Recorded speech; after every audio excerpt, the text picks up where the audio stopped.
Bine, ați venit! A venit iarna, am venit și noi cu noul Ford Ranger Raptor. În sfârșit a ajuns mașina în România, înaintea Rangerului normal. Dar noi am luat mașina de la, așa cum scrie și pe ea, de la Pro Leasing Motors Ploiești. Așa că vă duceți la Ploiești, la Pro Leasing Motors, cereți mașina la test, spuneți că știți de ea de la mine și spuneți că Luci Popa face o treabă foarte bună. Acum, hai să nu mai lungim. În descriere aveți linkul cu grupul de Telegram cu abonații. Like la clip, follow la canal, Mașini cu Luci Popa, începe!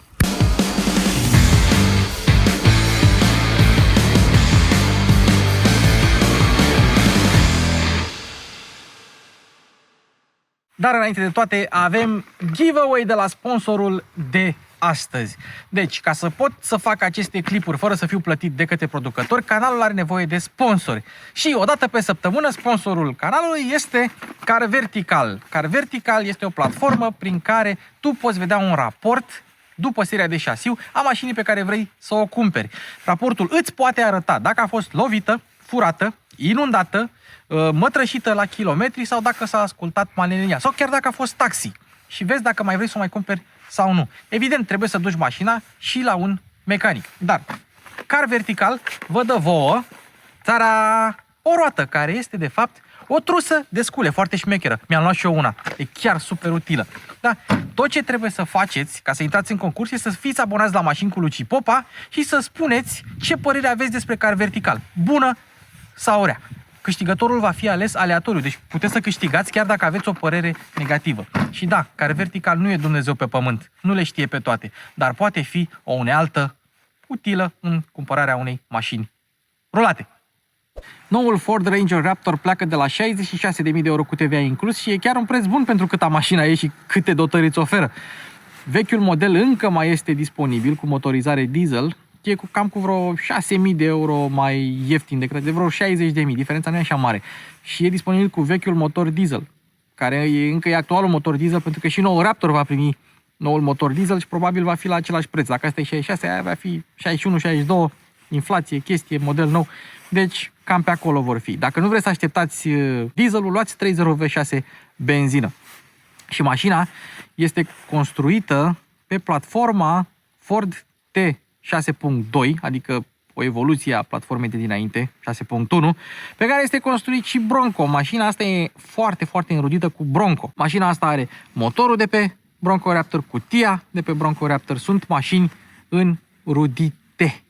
Primul lucru pe care îl observ la noul Raptor este grila nouă cu emblema Ford. Nu avem ovalul albastru. Este oficial cea mai mare siglă pe care am văzut-o vreodată. Are 1,5 m lățime. E aproape cât mine. Sub grila aia mare mai ai și niște grile active, atât sus cât și jos. Foarte tare. Mașina are sistem de camere 360 de grade, însă camera față, oricât de sus ar fi ea, are și spălător, pentru că cei de la Ford știu că mașina asta va fi murdărită. După aceste căpăcele de plastic se află punctele de tractare ale mașinii, iar aici se află un scut din oțel de 2,3 metri grosime, pentru protecție în off-road. Acum trecem la lumini. Avem așa, lumini de zi cu LED, semnalizări LED și faruri Matrix LED. LED High Performance Matrix LED de la Ford, care merg bine și dacă mi-aduc aminte să filmez la noapte farurile, o să vedeți imaginile imediat. Dacă nu, atunci am uitat. Și mai avem aici proiectoare de ceață, tot full LED. Am zis că vă arătăm luminile mașinii. Hai să stingem. Întâi vă arătăm zone lighting, după aia vă arătăm farurile. Dacă suntem aici, da, la zone lighting, da? Trebuie să ai farurile oprite și toată mașina stinsă și în parc. Îi dai pe power aici frumos și îi dai ce se aprindă. Se aprinde și bena și cârligul. Și dacă e să stingi, rămâne bena aprinsă, indiferent că tu ai bena deschisă sau nu. Nu, dacă ai bena închisă, se stinge și ea. În momentul în care apeși butonul să deschizi bena, noi acum deschidem bena, s-a aprins bena automată și mai e doar lumina de la cârlig pe care să o activezi. Dreapta, lumina de curtoazie jos, stânga, lumina de curtoazie jos și farurile, se aprinde și faza scurtă. Acestea sunt toate luminile și dacă le vrei pe toate deodată, all zones, zone lighting. Și acum, hai să aprindem farurile. Farurile fac un dans frumos. Avem cornering static pe dreapta, cornering static pe stânga și Evident, faruri Matrix, LED adaptive, nu orbesc ceilalți participanți la trafic și asta este faza lungă. Cam așa arată faza lungă dacă dai flash. Cam acestea sunt luminile lui Ranger Raptor noaptea. Continuăm cu luminile. Avem semnalizări cu LED și dacă deschidem ușa, lumini de curtoazie cu LED, care, culmea, luminează foarte, foarte mult noaptea. Chiar o să-mi aduc aminte să vă arăt chestia asta, că luminează foarte bine. Și mai avem și camera laterală. Apropo, în oglinda asta se află sistemul de blind spot, doar că el nu este singurul sistem de blind spot. Pentru că al doilea sistem de blind spot se află aici, în stop, și e sistemul de blind spot pentru remorcă. Bă, ești nebun. Și acum, dacă o să vină cameramanul meu așa, o să vă putem arăta și stopurile care sunt tot cu LED. Semnalizări, stop, frână, marșarier și ceață. Aia e ceață de acolo, ia. Da, e ceață pe ambele părți. Cu toate că garda la sol minimă a mașinii este de 26,5 cm, aici în față, la borduri, poți să urci până la 45 de cm. Deci, practic, dacă ai o bordură de 44 de cm, nu o lovești. Asta e foarte mișto. Mai mult, undeva pe aici, 85, aici deasupra numărului de matriculare, 85 de milimetri este adâncimea maximă a vadului de apă pe care poți să o traversezi cu mașina asta. Foarte, foarte mișto.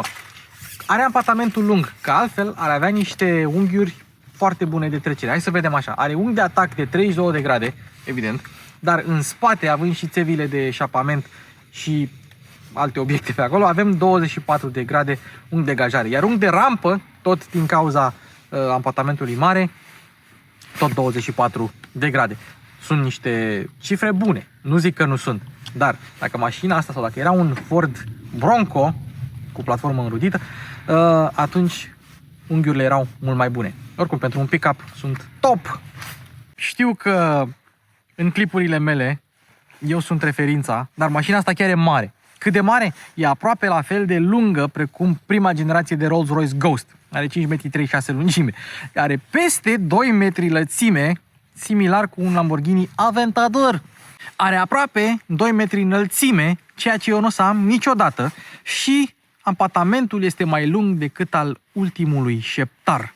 El are 3,21 m, ăsta are 3,27 m.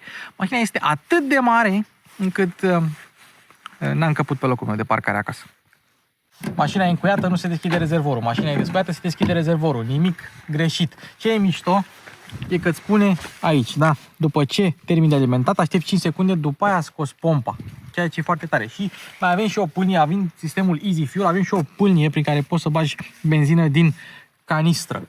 Țineți minte, la Easy Fuel nu poți să bagi motorină, dar ce-mi place e că ai nicio gură de scurgere pentru apă de ploaie, apă de spălătorie sau benzină în exces. Volumul rezervorului măsoară 80 de litri, suficient cât să meargă mașina asta vreo 400 de kilometri.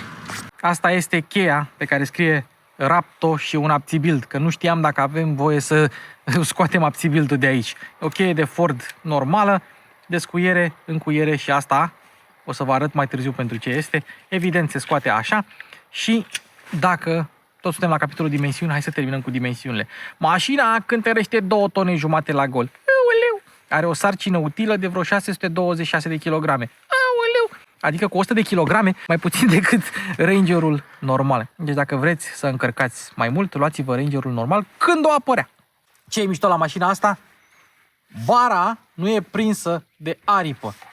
Este aici și are un cheder de cauciuc ca să poată flexa în off-road și să nu faci damage la aripă atunci când lovești bara de ceva. Mișto! Hai să vorbim de fake news. Asta e falsă, asta e falsă, sunt doar de show, să arate mașina bine, mașina arată bine, pe mine nu mă deranjează. Ciao! Și acum hai să trecem la roți, care nu s-au schimbat. Jantele tot pe 17 sunt, pe unele piese poți să-ți iei și bidlock-uri, adică să ai janta prinsă de anvelopă, astfel încât în off-road, când dai presiunea jos la roată, să nu dejanteze roata. Fantastic! Nu știu dacă e disponibil la noi, nu prea am văzut, sincer. Mă rog, nu contează. Anvelopele sunt BF Goodrich All Terrain, care au și emblema de Mud and Snow pe ele, deci sunt și anvelope de iarnă, nu doar de All Terrain, da? All Terrain înseamnă și zăpadă, până la urmă. 2,85 pe 70 pe 17. Ador aceste dimensiuni. Frânele față 324 de mm, suspensia față basculă dublă, cu suspensie coilover și amortizoare Fox adaptive, dar despre ele vor vorbi un picuț mai târziu. Pentru că mașina are caroserie pe șasiu separat, avem 6 prezoane. Și ia fiți atenți aici, capacele. Capacele astea le vedeți cu Ford. Arată foarte bine în lumină, arată ca și când ai avea un aluminiu metalizat așa, dar ele sunt de plastic, evident, că n-ar avea de ce să fie din metal. Însă, parchezi mașina, Fordul tău frumos, Raptor, și vezi că ai emblema asta pusă strâmb. O pui drept și așa poți să ai toate patru roțile puse mereu drept. Cât de tare! Și mașina, pe cât de lungă e, are un diametru de bracaj de 13 metri. Decent, însă dacă blochezi diferențialul față, că mașina are diferențial blocabil față, e bine, atunci crește considerabil diametrul de bracaj. Pe puntea spate avem aceleași roți, însă avem punte spate rigidă, avem diferențial blocabil și acolo, iar frânele sunt mai mari pe spate decât pe față, adică diametru 332 de milimetri, pentru că suprafața, în sine, suprafața discului e mai mică pe spate. Asta e. Uite o chestie interesantă. Încui ușa prin keyless, evident că are keyless, și după aceea vrei să te pui pe prag să filmezi ceva sus deasupra mașinii. Și când faci așa, hop, și cazi. Ori trebuie să n-ai cheia la tine, da? Ori faci asta. Stai.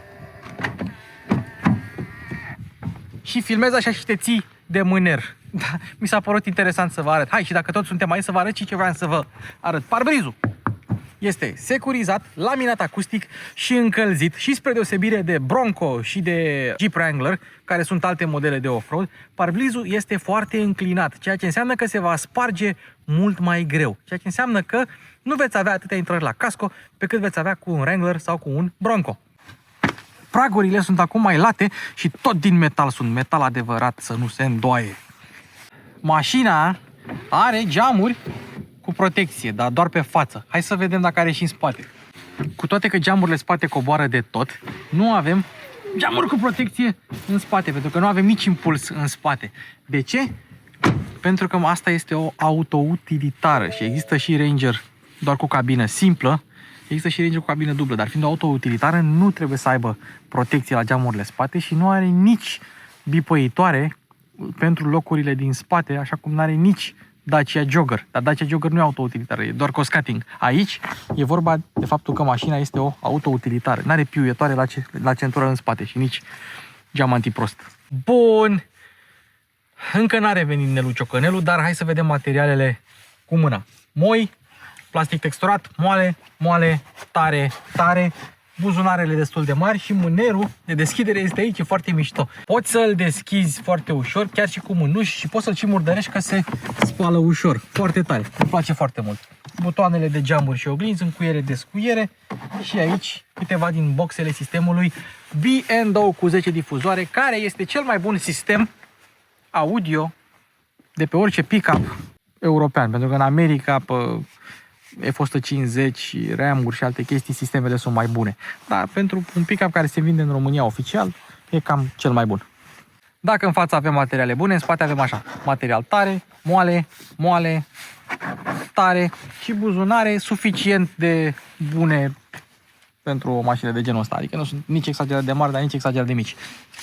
Și avem child lock cu cheie. Evident că nu aveam din buton, ca să nu e o mașină care să fie folosită preponderent pentru dus copiii la școală, deși cred că ai fi cel mai tare tătic din parcare cu asta și ai agățat și câteva mămici. Dar, na, au pus până la urmă child lock în spate. Bravo lor! Noul Ranger normal și noul Ranger Wildtrak au aici un prag prin care poți să te urci în benă din lateral. Pentru că avem evacuarea asta mare laterală, nu poți să ai astfel de prag și la Raptor.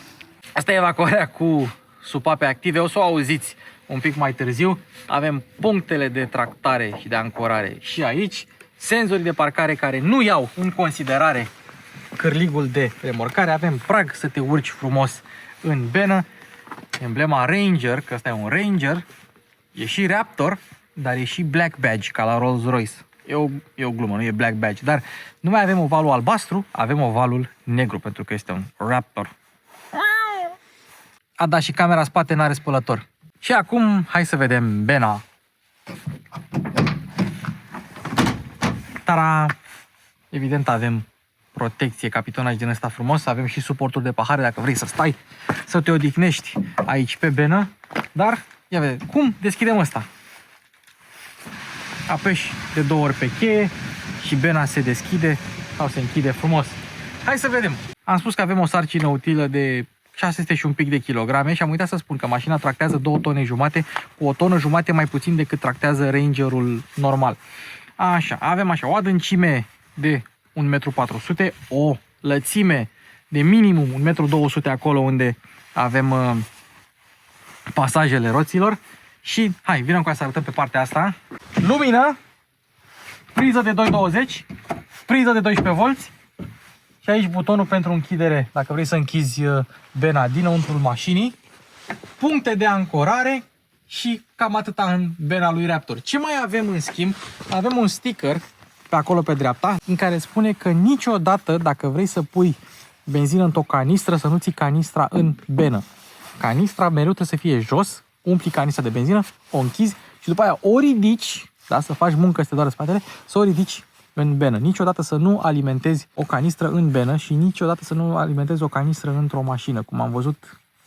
I-am văzut pe istericii aia care au alimentat în noaptea în care se zicea că se scumpește benzina, se făcea 12 lei, erau acolo cu pompele prin spate, prin față, băgau un nevastă, să aibă și nevasta, băgau și la copil, la punguță, în ghiozdan să ducă la școală. Doamne ferește, nu. Da, canistra să fie jos.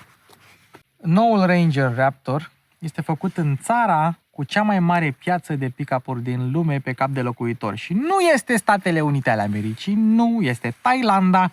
Rangerul se face în Thailanda, în Africa de Sud și în Vietnam. Noi primim versiunea de Thailanda și se vede aici, după seria de șasiu cu 6. 6 este codul țară pentru Thailanda. Și am uitat să spun, eu ca să mă urc am nevoie de o scăriță pe care o ancorez de aici, din suporții ăștia, dar poți să mai pui și alte chestii, nu numai scărițe pentru copii ca mine. Un detaliu interesant, dacă ai contactul pus, poți să încui mașina prin keyless. Asta e foarte tare. Că poți să pleci cu mașina pornită și să o încui, ca să nu poate să-ți intre nimeni în ea. O dotare pe care nu o găsești la multe mașini, dar e la asta. Un detaliu interesant este că dacă vrei să deschizi capota, desenul este cu un pick-up. Ce tare! Dar când deschizi capota, observ că nu ai amortizoare, deși mașina e destul de înaltă, ai băț. Dar ai antifonare și ai și un cheder acolo pentru admisie, ca atunci când te duci în off-road și stropești, să nu-ți intre ceva pe acolo, pe la admisie, printre capotă și restul mașinii. Și încă un detaliu interesant. Dacă ți iei Raptor, din cauza motorului, nu mai poți să mai pui o baterie auxiliară, pe când la Ranger simplu și la Everest, care este SUV-ul construit pe baza lui Ranger, ai loc. Și iată-l, 3.0 V6 Twin Turbo Nano, așa se numește. Cum se numesc altele Fox, așa se numește și ăsta Nano. Și este strâns înrudit cu motorul de 2.7 V6 Twin Turbo pe care îl folosește Ford pe alte modele. Avem blocul din grafit vermicular, adică un fel de fontă, dar ceva mai rezistentă, came ultra ușoare, avem distribuție cu 2 lanțuri, avem un wastegate electronic pentru turbinele care au și anti-lag în modul Baja și o transmisie automată cu 10 rapoarte făcută în colaborare cu General Motors. În mod normal, mașina asta ar fi trebuit să dezvolte 397 de cai putere și aproape 600 Nm. Însă, pentru că normele europene sunt ceva mai urâte decât alte norme, mașina nu produce decât 292 de cai putere. Și e 292, nu e 288. Pe site-ul Ford e greșit. Au luat puterea din Marea Britanie sau de pe site-urile unde au BHP, nu PS, cum avem noi, și au pus 288, dar are 292 de cai putere la 5500 de rotații pe minut, 491 Nm la 2300 de rotații pe minut și atinge 100 în 7,9 secunde și este limitată electronic la 180 de km pe oră. Viteza la care ajunge repede, dar nu exagerat de repede. Acum, prin comparație, dacă ai fi avut toți 397 de cai putere, mașina prinde asta în 5,8 secunde. Deci dacă îi faci un soft, chestia asta devine mega rapidă și reprizele 80 și 120 ar fi făcute în 3,8 secunde, ceea ce e foarte tare. Ford recomandă să faci launch-urile ca să ai, launch-uri, n-ai ce launch-uri să faci la 7,9 secunde, dar recomandă să le faci în Baja mode, pentru că cuplul este distribuit 50-50. Și dacă sunteți curioși de o statistică interesantă, mașina are viteză maximă cu spatele 46 de km pe oră. Încă un detaliu interesant, și mașina are și reductor. Dacă la 1000 de rotații pe minut între a 10 ai 56 de km pe oră, ai 18,2 dacă folosești reductorul. Și mai avem câteva detalii drăguțe. față de un Ranger normal, servodirecția este schimbată, este alta.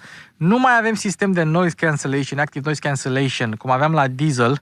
Avem un sistem simplu ca să poți să auzi evacuarea. Nu mai ai nevoie de active noise cancellation când mașina se aude atât de mișto. În ceea ce privește diferențialele blocabile, acum poți bloca diferențialul spate și în for high. Nu trebuie să o treci în low ca să blochezi diferențialul spate, pentru că există multe situații unde ai nevoie de diferențialul spate blocat, dar nu trebuie să o treci în low. Și avem și un for auto de data asta, adică mașina stabilește dacă o trece în tracțiune spate sau integrală, mod pe care Rangerul normal nu îl are.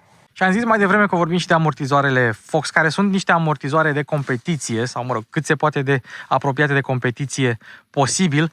Amortizoare Fox controlate electronic, care au 3 zone. Au o zonă centrală folosită pentru mersul normal pe stradă, iar atunci când ești în off-road și ai nevoie de articulație mare și de alt tip de amortizare, senzorii de la roți transmit amortizoarelor că trebuie să dea unlock, să descuie practic și restul cursei amortizoarelor. Și astfel mașina devine mai bună pe teren accidentat, în special la viteze mari. Și dacă dai de un drum denivelat și vezi un Ranger normal, să zicem, el va face așa pe un drum normal, hopa, hopa, hopa, pe când Raptorul va sta un pic mai drept datorită acestor amortizoare. Și mai e un detaliu interesant, dacă faci launch cu mașina, vum, da, botul se ridică, însă suspensia poate să compenseze ridicatul ca mașina să aibă mai multă greutate pe puntea față, să aibă mai multă tracțiune, ceea ce e foarte mișto. Deci amortizoarele astea chiar sunt inteligente. Și peste tot găsești emblema asta pe care o găsești pe pick-up-urile Ford, Built for Tough. Deci nu e doar Built Tough, e Built for Tough. Adică nu e tough, nu e rezistentă, nu e făcută de Ford, tati. Și am uitat să menționez că deși mașina e făcută în Thailanda, motorul este făcut la Lima Engine Plant în Statele Unite ale Americii. Deci vă dați seama pe unde circulă componentele mașinii astea ca să ajungă în România. Din America, din Thailanda, toate componente făcute și în Mexic. Da? Asta înseamnă globalizare și vine la tine pentru 66.000 de euro. Și bățul are un mecanism destul de ciudat, îl prinzi întâi așa și după aia îl dai peste cealaltă prindere. Da? Hai, Harry Potter, închide capota. Bravo! O să trecem la interior, dar înainte de asta voiam să vă arăt că auto-hold-ul, da, e o mână pe frână. E o frână de mână auto-hold-ul, e o mână pe frână. Tare! Și vă mai arăt acum un lucru ca să nu îl uit. Dacă oprești motorul cu mașina în drive, se trece singură în parc. Acum putem să intrăm în pâine la interior. Tabloul de bord, sau mă rog, ceasurile tabloului de bord, la care o să revenim mai târziu, arată ca niște pinioane. Comenzile climatizării și butonul de volum, niște pinioane. Din nou, dacă tu asculti muzică și apeși pe butonul de volum să dai pe mute, e de fapt butonul de oprire. Și melodia se va opri, nu va trece pe mute melodia și va cânta în continuare. Bine, dacă ești pe radio, ghinion. Și selectorul pentru modurile de rulare și tracțiunea, evident, seamănă cu niște pinioane. Bun, hai să vorbim despre scaune. Avem niște scaune sport, care nu sunt neapărat scoică, deși arată a scoică. Sunt destul de tăricele, dar și suficient de confortabile. Nu sunt niște scaune moi până la urmă, nu sunt fotolic. Dar piele, microfibră, undeva pe aici, în față, accente portocalii, cusături portocalii, tetiere mari și ele sunt late, adică poate să stea o persoană ceva mai corpulentă aici. Airbag lateral încorporat, asta nu e nimic nou, dar asta e ceva interesant pentru că are airbag central. Dacă îți faci un accident din lateral, e bine se aprinde airbag-ul astfel încât tu și pasagerul tău să nu vă loviți cap în cap. Bun, hai să vedem cât de tari sunt scaunele cu testul cu mingea de tenis. 65 de centimetri, cam de unde scrie Raptor aici, că am uitat să zic. Aici e și microfibra. Dacă mingea ricoșează mult, e tare scaunul. Dacă ricoșează puțin, se înfundă, buretele moale, scaunele moale. Hai! A ricoșat ceva, deci nu e foarte tare, dar e în zona aia de tare. Ia, hai să ne uităm. Continuăm cu volanul. Reglabil pe înălțime, pe adâncime, manual. Este destul de gros, dar are decupaje pentru degete. Foarte bine că are decupaje pentru degete. Multe volane de mașini sport n-au. Piele perforată, destul de moale. Ai aici un inel care spune când volanul este centrat. Padelele sunt metalice și sunt amplasate bine. Puteau fi amplasate mai aproape de inelul volanului, de aici, dacă ai mâinile mici și vrei să schimbi repede sau să schimbi în timp ce ești într-un viraj, oricum ai 10 trepte de schimbat, ai ceva de lucru dacă vrei să schimbi tu. Emblema Raptor, cusături roșii, 4 spițe și o grămadă de butoane. Aici pilot automat, cu tot ce înseamnă pilot automat, volum și comenzi vocale. Aici avem moduri de rulare, adică direcție, suspensie, motor și tablou de bord, plus aici evacuare și următoarele melodii. Pe total, un volan bun. Hai să vorbim despre materiale. Pe bord, fiind o utilitară la bază, avem niște materiale mai tari, dar urmează aici material ceva mai moale. Aici plastic texturat, aici un spațiu de depozitare pentru, nu știu, o gumă, ceva mic. Plastic tare, plastic tare, plastic tare și aici avem o spumă moale pe cotieră. Pe uși v-am arătat, avem materiale moi. Deci unde pui mâna în general ai materiale moi. Și aici pe spațiul ăsta de depozitare ai un plastic ceva mai moale. Am arătat spațiile de depozitare din uși. Am arătat aceste două spații de depozitare aici în jurul volanului. Hai să mai arătăm spațiile de depozitare pe aici. Wireless charging, spațiu de depozitare, USB-C, USB-A. Aici, nu vă mint, este un spațiu de depozitare pentru o porție mare de cartofi de la McDonald's. Uitați-vă. Adică nu mint eu sau ceva, pur și simplu fix asta este. Dacă ați mai văzut așa ceva vreodată, ia pune cu 3. Uite. Fix pentru asta este făcută. Ok, hai să revenim. Aici, da? Poate părea că avem suporturi de pahare cu bază cauciucată, însă aici pot să stea telefoane, ochelari de soare, pahare și cheia mașinii. Deci pentru asta e făcută. Din nou avem un desen care Ford îți arată ce poți să pui acolo. Doamne ferește să nu cumva să pui din greșeală, nu știu, pește sau alte chestii pe acolo. Așa. Tot despre spațiul de depozitare vorbim și acum. Avem o cotieră mare cu o tăviță pentru monede pe care poți să o scoți și o priză de 12 V. Dacă punem tăvița la loc, și asta e un detaliu foarte, foarte mișto, să o punem la loc și punem obiecte aici, punem ruleta mea, punem cheia de la mașină și îl punem pe Denis, mingea mea de tenis. Observăm că avem cotiera asta care are un plafon decupat, ceea ce înseamnă că poți să închizi cotiera peste mingea de tenis și nu vei avea nicio problemă.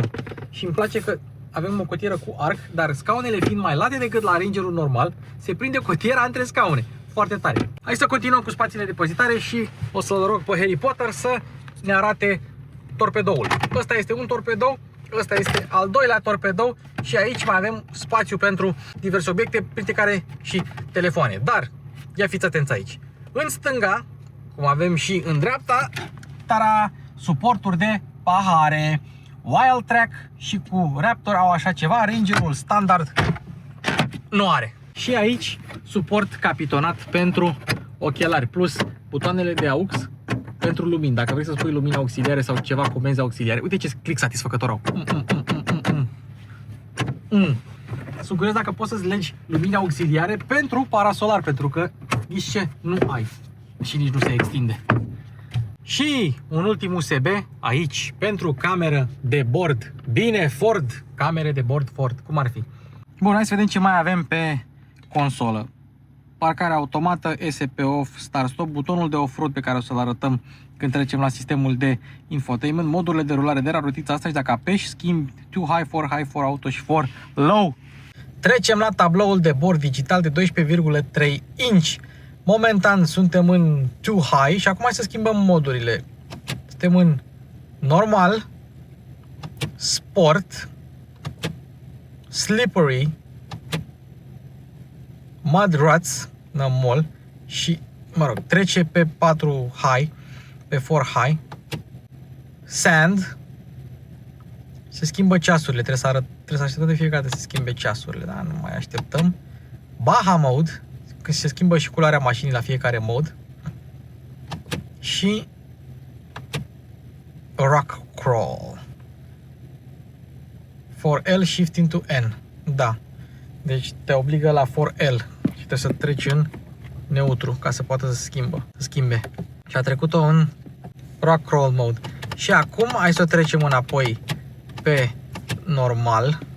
Închidem tabloul, că vreau să vă mai arăt ceva. Mă arată un Raptor acolo. Uite, pornești contactul, îți apare Ford Belt Tough. Dar nu asta voiam să vă arăt. Și dacă oprești mașina, asta voiam să vă arăt. Ia fiți atenți aici. Apare un Raptor și e un Raptor în zăpadă care stă și așteaptă. Deci uite, și face doar asta. Deci e atât de calmant acest ecran, încât eu vreau să stau cu ușa deschisă să văd chestia asta tot timpul. Foarte tare. În momentul în care ai închis-o, la revedere. Și ca să nu zică lumea că eu nu testez mașinile cum trebuie, e un bug în ecran. Să apare evacuarea din greșeală pe RNDM și pe aia să apar și suspensia și direcția. Evacuarea nu ar trebui să apară, e un bug. Scurt, butonul din stânga este butonul de deschidere și închidere al benei. Luminile și în dreapta avem luminositatea tabloului de bord. După cum vedem, tabloul de bord este destul de încărcat, vitezometrul e gradat până la 200. Sus avem apa, uleiul, temperatura uleiului în cutia de viteze și autonomia. Stânga turometru plus treapta de viteză, dreapta vitezometru și distanța față de mașina din spate. Și jos avem așa, lumini, evacuare, suspensie, direcție, termometru, dacă avem sau nu diferențialul blocat și cred că a rămas blocat. Ia, dar să trecem pe off-road, pe modul off-road. Da, a rămas diferențialul blocat, îl deblocăm. Melodia, E vine de la est, aia este busolă și după aceea avem kilometrajul, start-stop-ul și lane assist-ul. E un tablou de bord foarte încărcat, dar mereu găsești informația de care ai avea nevoie. Și dacă e să mergem așa, avem așa, uite, off-road status, pitch and roll, și aici avem cam la fel, avem pitch-ul, roll-ul, adică tangajul, ruliu și unghiul direcției, diferențialele și așa mai departe. Ei, și dacă trecem pe modul pitch and roll, avem doar tangaj și cu ruliu. Și ăsta este my view, pentru că dacă dai în spate, poți să vezi trip și fuel și alte chestii, fără să ai my view, dar my view este cum mi l-am personalizat eu. Off-road, towing, ia la towing ce vedem? Trailer information, chestii de genul ăsta. Navigație, dar nu va folosi nimeni. Și setări. Secondary speedometer, dacă ai două. Turn by turn indication, performance shift indicator. Ia stai mă, asta o să-mi ia enabled. Shift point, ia să vedem. La ce treaptă să îmi schimbe, ia. Să dăm de tot sus, la 6200. Așa, să avem și ton și enabled. Uite cât de tare.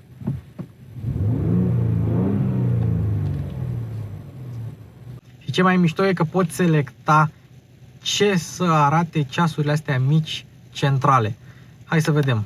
Configure gauges, left selectable gauge și hai să începem de la 0.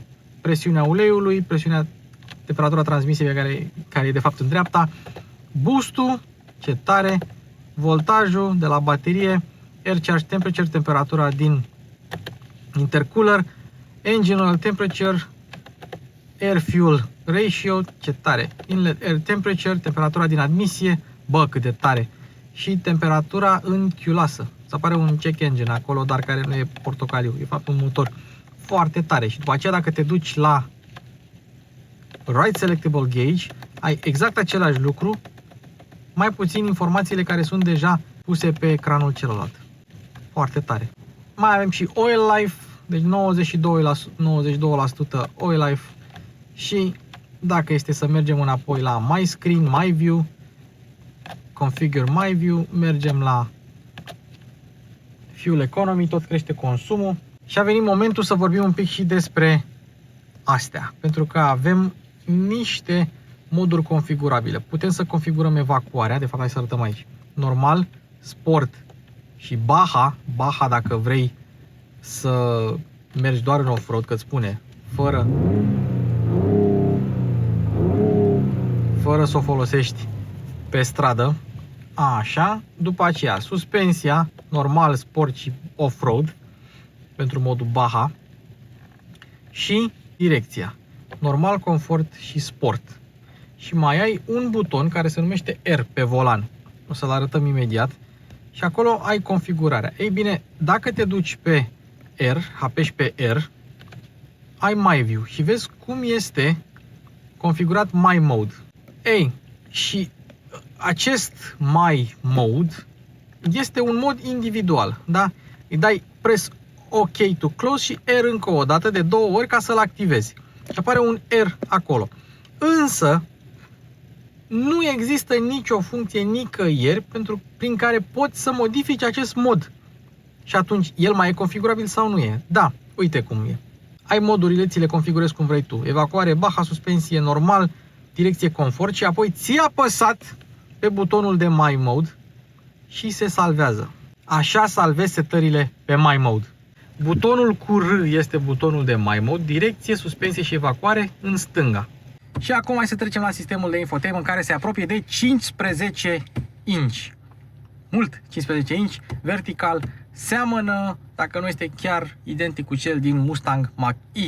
Și acum hai să vedem ce funcții are. În primul rând, funcția de off-road, da, prin care poți să blochezi diferențialele, ai Hill Descent Control cu pilot automat, senzorii de parcare, poți să-i dezactivezi în off-road să nu-ți bipăie și indicațiile dinamice pentru off-road. Am ieșit din off-road și avem camerele. Ia să vedem. Deci așa avem camerele, poți să dai zoom, să vezi indicații, după aia poți să dai zoom în spate și indicațiile tot în față sunt. Poți să dai spate stânga, față dreapta și așa mai departe. Dacă treci mașina în marș arier, observ că în camera de spate cu indicații dinamice inclusiv pentru remorcă. Bine, Ford. Bun, continuăm cu climatizarea.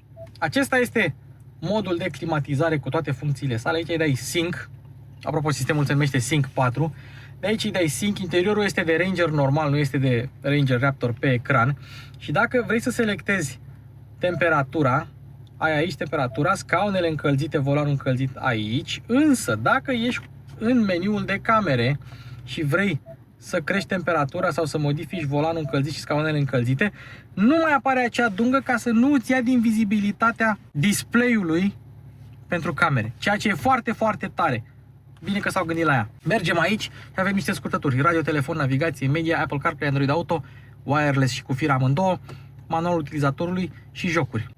Ce tare! Avem joc, avem sketch. Și cât timp desenez eu ceva aici, trebuie să vă spun că Apple CarPlay și Android Auto merg cu USB-C și USB-A. Nu trebuie să ai tu vreo preferință. Merg cu ambele, și cu USB-C și cu USB-A. Și wireless și USB-C și USB-A. Bun, dacă dai la Saved, am mai desenat? N-am mai desenat nimeni.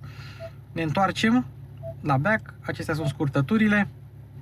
Aici avem alte scurtături de media și alte lucruri. În general media, climatizarea am arătat-o și mai avem setările frumos aici. Avem camerele pe care le-am arătat, auto hold-ul, sistemele de asistență, additional settings, uite, driver assistance, toate, blind spot, wrong way alert, să spună că mergi pe interzis, senzor de parcare, cross traffic alert, rear brake assist, tot ce vrei, pre-collision, tot.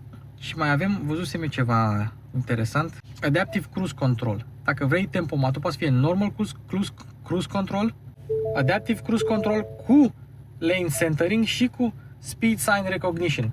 Asta, dacă ai adaptive cruise, e bine să ai și lane centering ca să-ți meargă singur. Dar bine, depinde de preferințe. Eu prefer să fie normal cruise control. Mergem la vehicul și avem tot felul de setări, inclusiv My Key, să creezi un OK, un My Key, astfel încât să limitezi volumul maxim al difuzoarelor și viteza maximă cu care poate să meargă cel care are cheia, ca să nu abuzeze de mașină. Admin keys, My Keys 0. Foarte tare. Și câți kilometri ai făcut cu My Key? Așa, onboard modem serial number, asta nu ne interesează. Quiet start, astfel încât dimineața când te trezești și pornești mașina, să nu te trezești pe vecini sau să nu te trezești și familia. Însă nu poți să pornești mașina cu evacuarea în sport, doar în normal, și asta e și mai quiet start. Mergem la setări generale, nimic interesant. Display, nimic interesant. Clock, vehicle hotspot, connectivity, system updates for the assistant towing, lumini ambientale. Avem lumini ambientale, doar că nu sunt aprinse acum ziua. Și cam astea sunt toate setările. Însă vreau să vă mai arăt piesa de rezistență la acest sistem de infotainment. Dacă nu vrei Apple CarPlay să fie prea mare, îl poți micșora să fie normal, să zicem, 4x3. Și dacă îl vrei mare și pătrat, poți să-l ai așa. N-am mai întâlnit display de dimensiuni diferite pentru Apple CarPlay și Android Auto la mașini. Și acesta a fost sistemul de infotainment Sync 4 de la Ford, pus pe verticală, pentru că pe Focus 4 este pus pe orizontală. Bun, Bancheta spate are câteva surprize. Pentru început, nu am reușit să deschid cotiera. În al doilea rând, bancheta este rabatabilă și avem subwoofer-ul și cricul mașinii. Aici și câteva puncte de ancorare. Alt lucru, avem trei buzunare aici pentru diverse lucruri și aici un cârlig. Dar dacă tragem de chestia asta, observăm că avem spații de depozitare, inclusiv triunghiul mașinii. Aici le ține Ford. Bun, bancheta. Hai să zicem suficient loc. Destul de confortabilă bancheta, scaunele profilate, guri de ventilație USB-C, USB-A, priză de 220. Aici două buzunare, mâner, dar nu avem cârlig pentru haine, trebuie să ții tu umeraș și, în general, stai bine. Cred că ai putea să faci un drum lung în mașina asta fără probleme. Chiar dacă bancheta e destul de verticală, stai binișor. Hai. Gata? Da. Fiind un Raptor, am trecut-o în 4 Auto. Mergem în Baja Mode. Pe 4 Auto. Pe 4 Auto. Ia să vedem. Hai să vedem cum accelerează mașina asta cu 50-50 cuplu.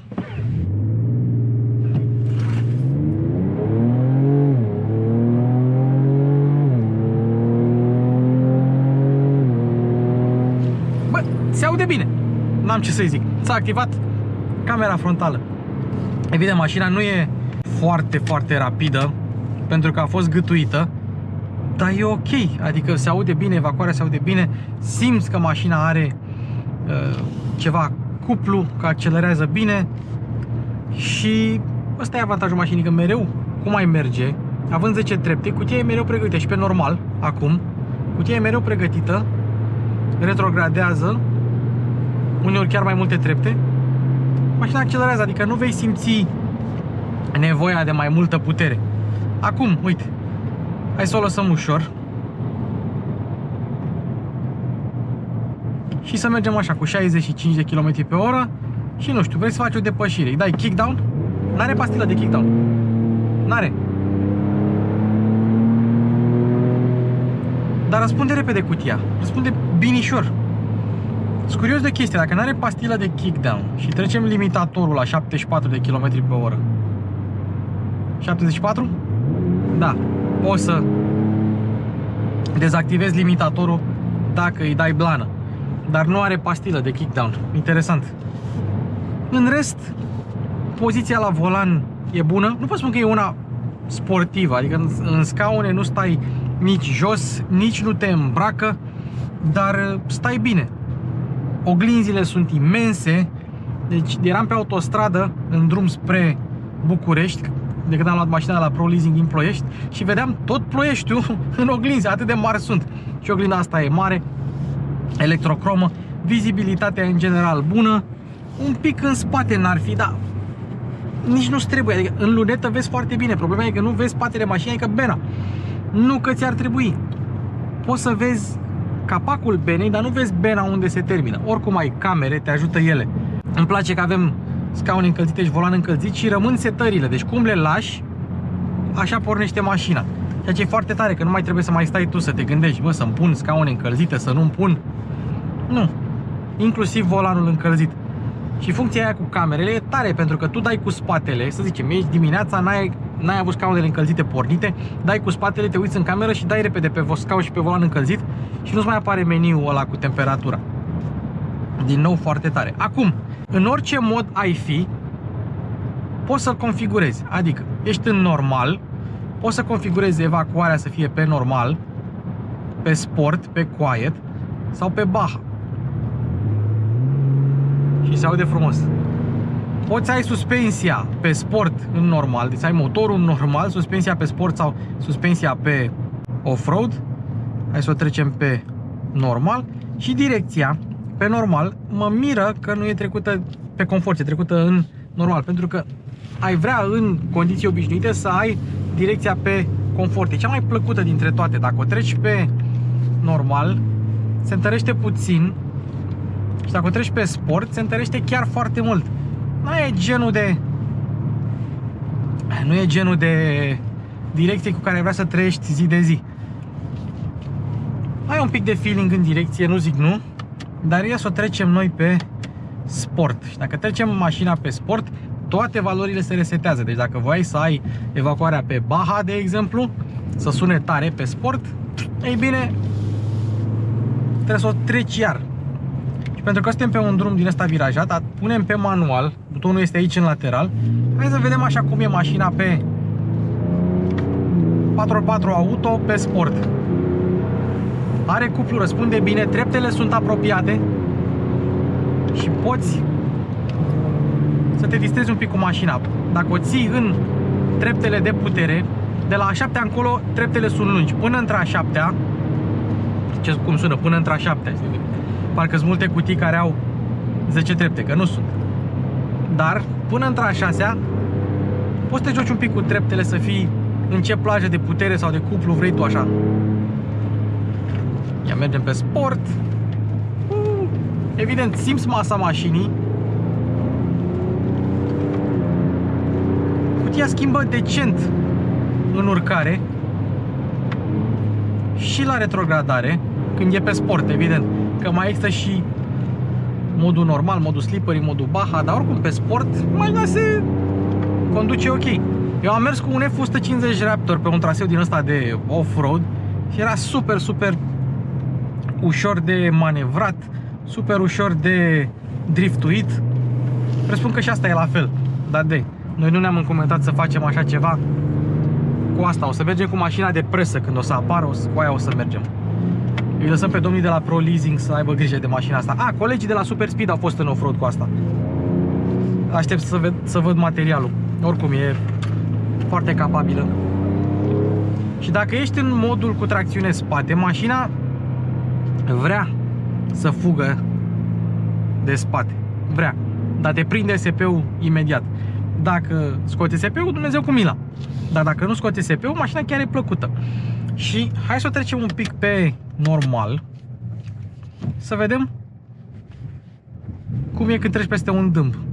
Așa a fost la viteză mică, nu prea simți, și așa la 20 nu prea simți. Există un oarecare zgomot de la puntea spate atunci când treci peste un dâmb sau ai o groapă din asta măricică, când ai o compresie bruscă, nu când ai o denivelare. Dar e normal, nu e...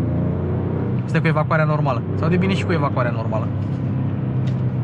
Dacă vrei să o treci pe auto, nu merge din padelă decât dacă ești în drive și schimbi tu pe manual. În schimb trebuie să dai din nou pe butonul de M de manual și se trece automat în drive apoi. Cert este că asta e una din mașinile alea în care dacă mergi prin oraș sau pe un teren accidentat ușor, nu simți nicio grijă. Groapă nu există, gură de canal nu există, șină de tramvai nu există, speed bump nu există. Ok, nu zic că nu le simți, că le simți, dar având o gardă atât de mare, având un cauciuc atât de gros, o suspensie cu o cursă atât de mare, nu există efort pentru mașina asta. Pur și simplu nu există. Și ce-mi place este că ai răspunsul ăsta la pedală foarte bun. Acum, ce vreau să testez, modul Baja, la care ajungi dând de vreo 7 ori așa de... Suntem pe 4 high pe Baja. Ok. Deci e obligatoriu pe 4 high, normal. Îmi transmite cuplu 50-50, e normal. Acum, pe Baja, și hai să testăm antilagul. Deci, îi dăm, lăsăm. Și dacă o lăsăm 3 secunde, 1, 2, 3, avem un pic de turbolag. Acum nu mai avem. Deci 3 secunde, turbinele rămân încărcate, ceea ce e foarte mișto. Dacă trecem pe alt mod, nici măcar pe sport nu merge chestia asta. Dacă trecem pe normal, ia, îi dăm kick down, turbolag, turbolag,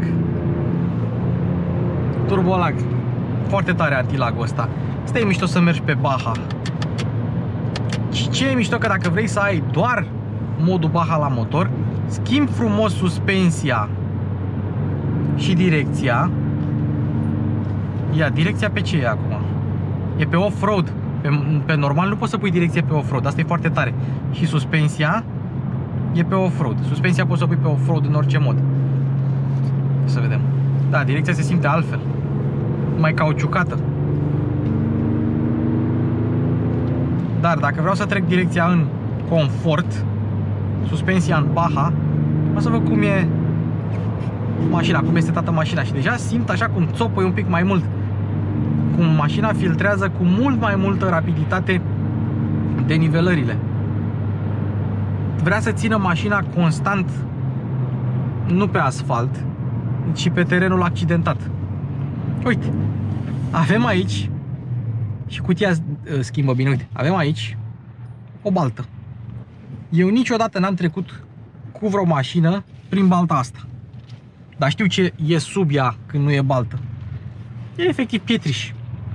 Și acum îmi permit să spăl mașina pe aici. Deci e foarte tare. Și când ai plecat de pe loc, ce frumos se aude. Și asta îmi place, că deși ai 10 trepte, indiferent de mod, poți să fii și pe normal. Pe normal. De fapt, nici nu trebuia să fac chestia asta, trebuia să dau pe plus R, că modul meu preferat e normal, cu evacuarea sport și direcția pe confort. Că așa merg cel mai des. Și când o pornesc, nu mai stau să modific evacuarea, nu mai stau să mai modific direcția. Pornesc mașina, trec, apăs pe R de 2 ori și îmi trece în modul normal. Și când ești în modul normal și o accelerezi un pic, ia uite, 4000 direct. Adică nu o subturează, nu știu, ai cuplu, nu accelerezi tare. Mașina vrea să meargă, vrea să... Du-te, mă, du-te! Joacă-te cu mine, fă ceva, dă-mi benzină să mănânc. Apropo, consum 17,6, n-am mai crescut un pic, am stat toată ziua cu ea pornită la 17,9. Dar eu zic că merită, eu îmi doresc foarte mult una, mi-ar plăcea una la nebunie. Asta și o Toyota GT86. E visul meu. Nu, efectiv, nu ai nici cea mai mică grijă cu ea.